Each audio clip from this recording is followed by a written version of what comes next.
Hi, I'm Andy Weibel, and welcome to Timely Topics, a special summer edition. That's why I got this fancy shirt on. And with this summer edition, we are talking to Chad Lowie, who is the co-founder of LongerDays.com. Chad, welcome to the show. Hi, Andy.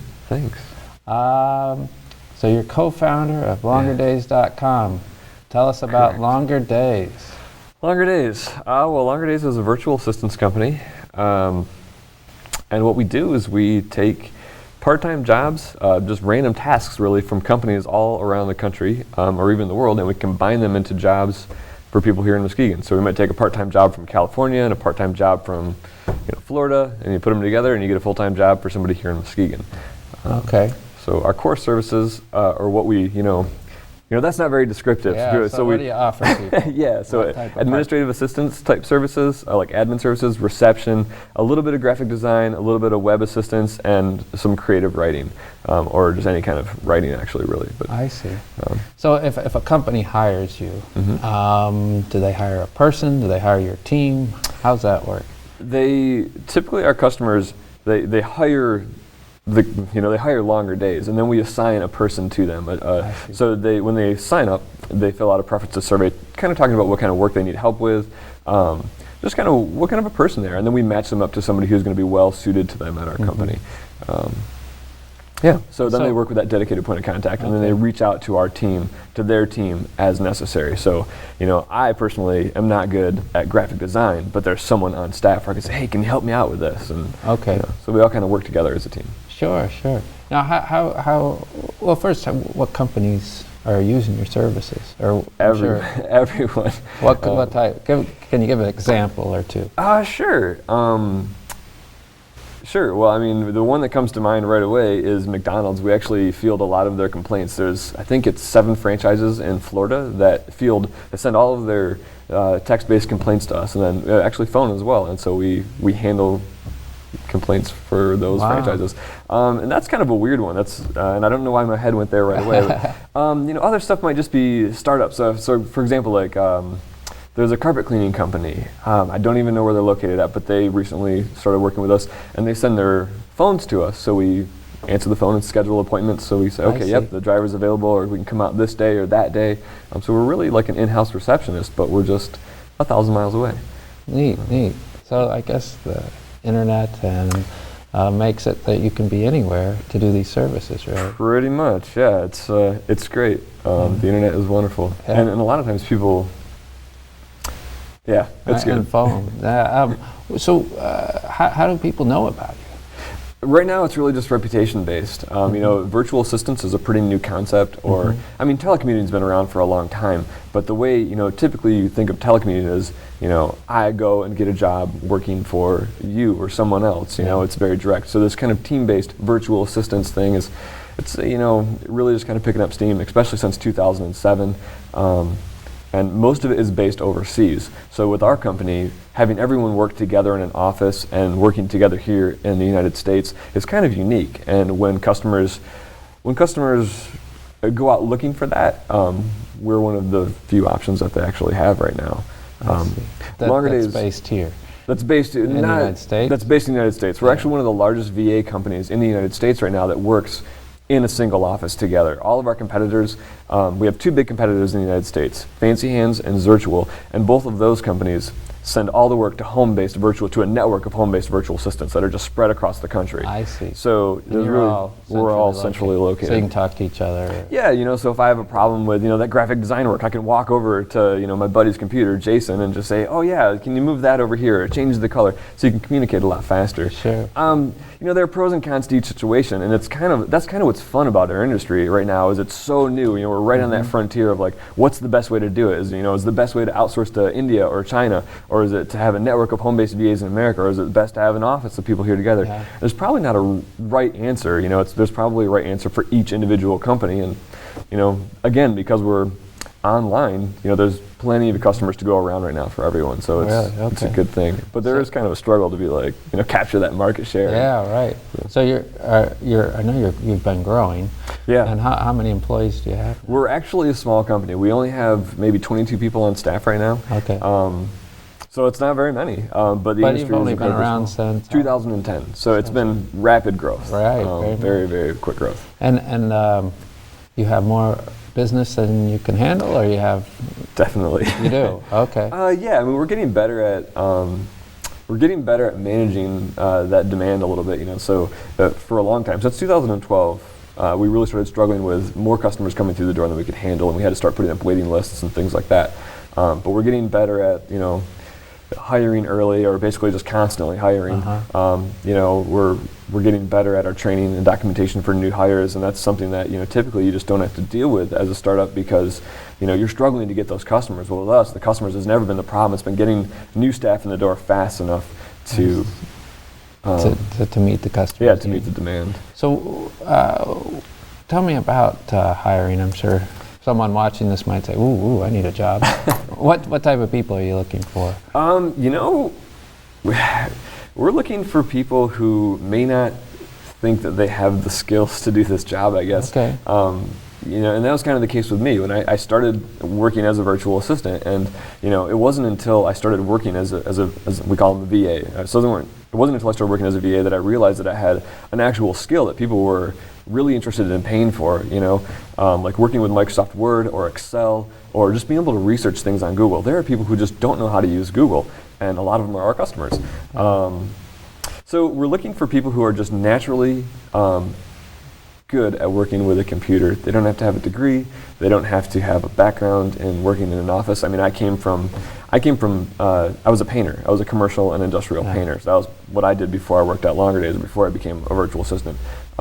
We have, a dishwasher on staff. We have a guy who was a groundskeeper at a cemetery. We have a lot of servers, waitresses and waiters, people who worked just all over. I mean, none of us really worked in an office before we worked at Longer Days, so we're all kind of new at this whole office thing. So what's the atmosphere like at Longer Days? Well, because we all came from these weird backgrounds, it's really laid back. Yeah. Some people don't wear shoes. We have a lot of Nerf guns. It's weird. I feel like we're just a bunch of kids that, it's like the adults have left the office or left the business, and they've left it in our hands. And so,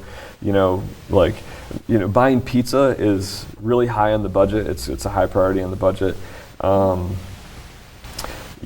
Just a laid back office. This is kind of the new I office guess. space, Yeah. though, right? Isn't it? Pretty much, yeah. That whole startup culture thing, and but yeah, we have fun with it. Oh, good. I mean, you keep your employees happy, and that's always a good thing, I suppose. I think so, yeah. And do you have much turnover in employees? Has that been an issue? Yes and no. The thing with virtual assistants is because it's new, and because when you say, if you're hiring someone to be a plumber, like everybody has the idea of, well, who is a plumber, or what does a plumber do? And the job responsibilities are kind of there in your head already. With a virtual assistant, a lot of people who are applying to be a virtual assistant, they just heard, it's the first time that they've heard about it is when they go and apply for the job. Sure. And we don't exactly know how to say, yep, this person's got the right skills or not. So I guess what I would say is, we have people who have been working at the company for years and years and years, and then sometimes you bring somebody in and everybody thinks they're going to do a great job, and they work at the company for 2 weeks, and we all just sit back after 2 weeks and go, this is just not working. Yeah. But I don't think the turnover is too bad. Well, that's good. You're training people, and it takes time and money and all that. Yeah. So you want to keep people. Exactly. Yeah. You never want to. We always want to keep turnover as low as possible. And at this point, we have a really, we put people through. The application process is fun. I think it's fun. We have a bunch of weird questions on the application. So once somebody gets through the application, we interview them twice, and then we give them a week trial. And so we try and be really, really careful and really slow to hire to make sure that we're getting the right people in the office, because letting somebody go is the worst experience ever, and no. So companies are hiring a team, so you need a good team to work together and be efficient, and that takes time, I guess, and you want the right person. Definitely. The right people, I guess. Maybe. So how'd you come up with this idea? You said you were a virtual assistant? I was a virtual assistant, yeah. I didn't come up with this idea. India came up with this idea, I mean, the whole idea of, like the call center thing where you send work overseas and I don't know how it happened, but, it grew out of call center type stuff to, hey, we can do more than just call center. So anyway, India started the whole virtual assistant movement. In 2007, a book was written called The 4-Hour Work Week, where a guy named Timothy Ferriss was basically saying, hey, you should outsource as much as you can to these overseas virtual assistants. And we're like, yeah, cool idea. We should do that here with Americans. And there's the idea. So it's really just a development of... Okay, you got the idea. How'd you put it into practice? How did I put it into practice? Well, I got lots of ideas, but I haven't started a company like you. So how do you do that? It was, it's weird. I can say it was an accident, but my parents were small business owners, so I kind of just always had this idea in my head that I'd like to own, not own, but run a company, start a business. So when I started working as a virtual assistant, I wasn't really thinking about it as like, I'm going to start a business. I didn't sit down and create a business plan. I just sat down and started doing work, virtually. And then I got really busy. And so I hired a friend. This was in 2010. And I had some friends that needed work. And so they would come and work with me in my living room. And then, I got busier. And so I hired another friend. And then got to the point where I was like, I'm running out of friends. I need to start hiring people I don't know. And didn't want to do that in my house. So we moved to a small office. And just more and more work kept on coming. And then, one day I woke up in kind of like a panic when I realized that this isn't just a joke anymore. Like I can't just stop. It's not a job that I can quit. Like I'm obligated to be here because if I'm not, if I walk away, people are dependent on you. Both exactly. Yeah, people employees. have car payments and kids and houses and yeah. So that was actually a real like. That day I probably started drinking whiskey straight, just to cope with it. And suddenly you're an adult. Yeah. Holy cow. Yeah. So where are you located now? We're located in downtown Muskegon at the Merrick facility. Okay. It's a Grand Valley State University facility, and that's an incubator office. So part of the challenge of growing fast is that when you rent an office space, they oftentimes will want you to sign a 5-year lease. Well, when we moved to the Merrick building, it was in 2011. We started looking for a bigger office, and all these office spaces, they would say, okay, well, we can rent this much square footage to you for the next 5 years. And I was like, man, we've been in business for less than 2 years, and we've gone through 2 offices, and I have no idea where we're going to be in 5 years, just at all. So the great opportunity for us at Merrick was that they would basically earmark space for us, where they could say, okay, we're going to give you 1,000 square feet, and we'll charge you for 1,000 square feet, but when you need this 1,000 square feet over here, or 2,000 or whatever, they basically just kind of let us grow into the space without charging. So they're earmarking space for us. That was the main benefit of going to that building over some other office building. I see. And you think you'll stay there for a while, or? We're looking for a new space right now. Oh, really? We'd like to buy a vacant building in downtown Muskegon and renovate it. So why Muskegon? Is it born and raised? So you want to keep it where you're comfortable and know people, and it's more about family. I mean, my wife and I, we knew we wanted to have kids, and we knew we wanted to have those kids where we could have family to depend on. It's like tomorrow night I want to go to a friend's party, and I can just call up Graham and be like, hey, so you want to watch my son tomorrow? Yeah. Okay. Great. So you got your own kind of staff, longer day staff that are here to take care of the family and be close to and all that. Yeah. Keep that business going. Well, that's great that you're here doing the business. What's your potential growth, or is that? I don't know. Tough to predict. I mean, right now the sky's the limit. I mean, there's a huge demand. At this point, we don't advertise for customers; they just come to us, which is great. And so it's really just, So for the longest time, we didn't know how big we wanted to go. Right now, I've kind of set my sights on around 40 people on staff. Simply because it just seems like a nice number to shoot for. And then maybe when we get to that point, we'll grow past that. But right now, kind of the management structure that we have in place kind of caps out at around 20, and so 20 people per team. So we have 2 teams at the office, 20 people team. And when we get to those to that cap, then we'll Are the reevaluate. two teams doing different things, or are they just Nope, from they're just management? independently. Yeah, just from a management perspective, it's easier to break them up or having to, You have like tug of wars or competition? Yeah, totally. Don't injure anyone though. Yeah, that's where the Nerf wars come in. You never shoot somebody on your team. You want to shoot the other team. Oh, okay. So shooting Well, across you the do need office. teams. So. Yeah, for sure. If someone was interested in, say, hey, that sounds like a cool place to work, Yeah. how would they? They would go to longerdays.com, and down at the bottom of the webpage, there's a little link that says staff or get hired or something. I don't know. If you can't figure it out, you don't want to be a virtual assistant. So just go to our website and look at the footer, and you'll find the right spot. And if you can't find it, well, then just don't apply. That's good. Yeah. All right. And is your plan is to stay in Muskegon? Obviously. Do you ever, if you grow, would you ever consider having an offshoot in another place? I don't think so. With the virtual nature of the way we do business, it just isn't necessary. And we can keep our costs down by having a single office, which allows us essentially to pay our staff more, which is a good thing. Sure. And how about if, say, you have a staff member that has a child, or I suppose that would, given your business model, it would open up that person working for 6 months at home or something. Not really, unfortunately, because of, maybe, I don't know. That's part of the business that I don't really understand at this point. Do our customers hire us because we all work together in the same office, or does that just not matter to them? They may be fine with somebody working from home.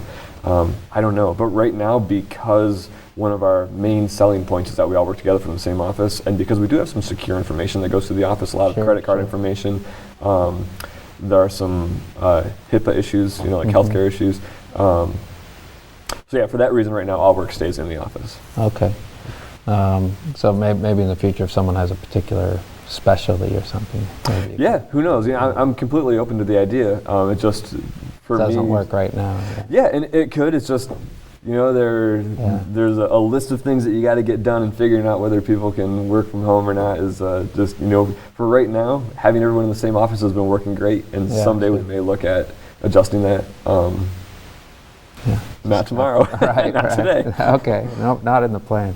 So I suppose in any business that you, like you've started, that's grown and has been pretty successful, there's some success stories that you're pretty proud of. Or what are you most proud of at this point from what you've done? Most proud of at this point? Longer Days has grown out of its own profit or cash flow. So I'm really proud that we don't have any debt as a company. Wow. So we don't have an investor standing behind us saying you need to grow more. We grow at our own pace, and that feels good. We can make the right decisions for our staff and for our customers, not the right decisions to pay back an investor or something. So yeah, I feel good about that. Another good thing that I think about the company is I like that we're bringing jobs from all over the country, and jobs basically equal money, to Muskegon. So, when we have a customer in California that, pays us to do work, we're taking that money from California and we're putting it in the local economy here in Muskegon. So I feel like that is a really good thing for Muskegon that I'm extremely proud of. Yeah. We're a drop in an ocean of, Muskegon, commerce, but I'm proud to contribute that drop. Sure, your hometown and where you live, and I suppose you enjoy the outdoors here and all it has to offer. Particularly in the summertime. I'm a computer geek, so I spend a lot of time inside, and then in the wintertime, nope, I'm good. So right now in the summer, this is high time. Yeah, I think we should actually modify Muskegon. I think we should just build a dome and put just heating systems, so year round we could just kind of like a hamster cage, So we could have tunnels going to every location. Well, like Toronto has tunnels. Yeah, for New York City. Yeah, so that would be Except nice. we should heat the tunnels and maybe make them clear, because I like to see the sky and the trees. Sure. We don't want underground get a tunnels. good painter or something. Yeah, I guess. I don't know. Maybe, I don't know. Well, I don't know if I want to live in like an alternate reality of like, painted tunnels and stuff. I probably Well, if you don't know the difference. I guess if it's a really great, and then now you're getting trippy. I mean, it's like the Matrix, You're, Are we you're okay? a virtual assistant. It's not a real assistant. It's a virtual assistant. Well, we're a real assistant you're that's real. working virtually. It's, I mean, But people, not to be confused with Siri. How about when people call, and you mentioned was a carpet cleaning service. They don't know that you're in Muskegon, right? No. Do people ever ask? And what do you say? Yeah, I'm in Muskegon, Michigan. Nope, we work for that business. So, I mean, our job you're kind of like an actor sometimes where, I mean, people will call in, let's say, another company that we answer the phone for, let's keep with the answering phone theme. They do ultrasounds for pregnant mothers. And so it's not at a hospital, it's just a facility on a street somewhere, and people will call and say, well, where are you located? And it's, we're on 26th Avenue across from the McDonald's, take a left at the light or whatever. So it's, we live and breathe at that location, for that moment. It's, we telecommute in. And so when a customer calls in, if I work for you, how do I keep straight who I'm working for? Oh man, that's part of the challenge, and that's part of the challenge of being a virtual assistant is you don't just, you don't work for one company, you work for 10. And so keeping all that data straight is pretty important. And, that's one of the hard parts of the job. Sure. Of course, we have systems in place to assist people. And one of the other ways, for example, with, again, reception services is, we assign people and sort of say, you're going to answer the phone for this carpet cleaning company, or you're going to answer the phone for, this, or, let's get away from reception and say, perhaps we're doing website updates. You're going to do the same website updates for this company. Your job is to work with that customer, that company. So you get familiar. You're not working with 100 customers. You're working with the same 10 customers over and over again, or the same 5, or the same 12, whatever. We try and match people up so they can get comfortable, and that's great for the client as well. They're getting used to who they're working with, so they know that you can call Mary or Lucy or Laura or whatever. Sure. So this is interesting in that you got these different calls coming in. You really have to be a multitasker to work for your company, I would assume.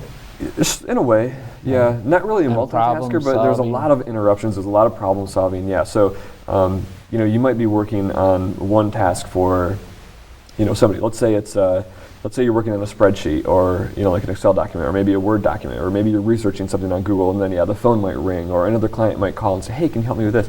You have to be able to switch pretty quick and jump into something new. But that's really like any other job, I guess. It's just if you're working for, let's say, a painting company here in Muskegon, and you're the secretary there, and you might be working on invoicing, and next thing you know, somebody calls and says, right, help with this. Right. So it could be anything. Wow. And really, that is a good way to think about it. Is what we do is just like being a secretary for any company here in Muskegon. The only difference is that instead of working at that location in Muskegon, well, now I'm just making it. Yeah, right. But you're not in the office. We do the same tasks that any other secretary would, just in our office. And a lot of people work that way today. With their cell phones, you're emailing people. So if you're on the road, let's say you go out for lunch, or you go to a meeting in Lansing, and you're emailing the people back at the office, or you're calling them on the phone. You now have a virtual relationship with them. It's just like that with us. It's just. So, is this a 24-hour company? No, it's 9 to 5:30 Monday through Friday Eastern Standard Time, Okay. and that's an area for expansion that, we could look at in the future. But again, right now it's just what we've got going is working, and we'll cross that bridge some other day. I know I had a problem where I had a customer service call, and I called at like 6:30, crazy and time. they said, at 6 o'clock you're transferred overseas, because the United States calling center ends at 6 p.m. and then okay. So That could have been us. Right. You never know. Which you said could be. So when you're hiring, I'm just thinking this. You said some of your competition is overseas. It started in India. You said. One of your advantages is that you're in the United States. Correct. What about hiring? What if someone has an accent? Would you say, well, Most people don't. I mean, you mean like if they have an accent here in Muskegon? no, like let's say someone grew up in India. Oh, and then now they moved to Muskegon. Muskegon, yeah. Would you say, I don't know, they might think you're from India or working there, and we want to make sure we're an American company. Right. Yeah, I don't think that's never been an issue before. I don't know. I don't think it would be. I think that we would look at, is this person a good fit for the company or not? And I don't think it would be an issue. I mean, I would think that if our customers are smarter than that. Okay. They would be able to understand that this person works in the United States. I think it would obviously be an issue if the customer was concerned that we were outsourcing their work to India, because then, of course, that's not what they're hiring. They're hiring longer days. Everybody works together in the same office. So I think as long as they know that everybody is working in the same office, they'd be fine with it. Okay.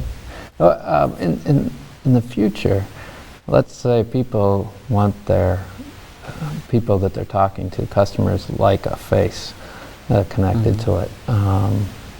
So maybe you call up on your phone and you see the person you're talking to. Would that change your business some? It might change it a little bit. We have that right now because we use Skype heavily in the office, so we will have video conferences. With customers of yours or customers of your customers? Mainly with our customers. Okay. We have not come up against, at this point, a customer who wants us to video conference with their customers. The only way that it would change our business is, like I said, we're a really relaxed office, so, appearance, we don't care if somebody's got piercings or they could have a tattooed forehead. As long as they get the job done and they work well in the office, we're all good. But if we were going to start doing video conferencing, that obviously might change a little bit. Right. If it was a heavy part of the business. So if you're on a show like this, you might want to dress up. Yeah, for sure. Not just wear a t-shirt and jeans. Right. We got to wrap things up, but by the way, where did you go to school? MCC. Oh, really? Yeah. Well, that's a shocker. Well, and Reese Puffer. Graduated from Reese Puffer and went to MCC. A Rocket and then a Jayhawk. Yeah, and then I spent 3 years completing my 2-year associate degree. So. Well, hey, that's right in the window that most people take. Yeah, good. I've been feeling so bad about it. No. Yeah, you just made me. The weight has been lifted off my shoulders. Good. Well, hey, thanks for being on the show, and it's wonderful all the things you're doing at Longer Days. And in well, the it's community. all of us, Yeah, I'm sure. 23, probably when this airs, more people. Yeah, well, for sure. Yeah, we're interviewing right now. I'm sure that there's probably one happening at the office as we speak. Great. Well, keep up the good work, and thanks for being in Muskegon. And we'll see you around. All right. See you, Andy. We've been talking to Chad Lowie, co-founder of LongerDays.com. His company's been featured in PC World, CBS, Forbes, and now on Timely Topics. And thank you all for watching. Until next time, have a great day.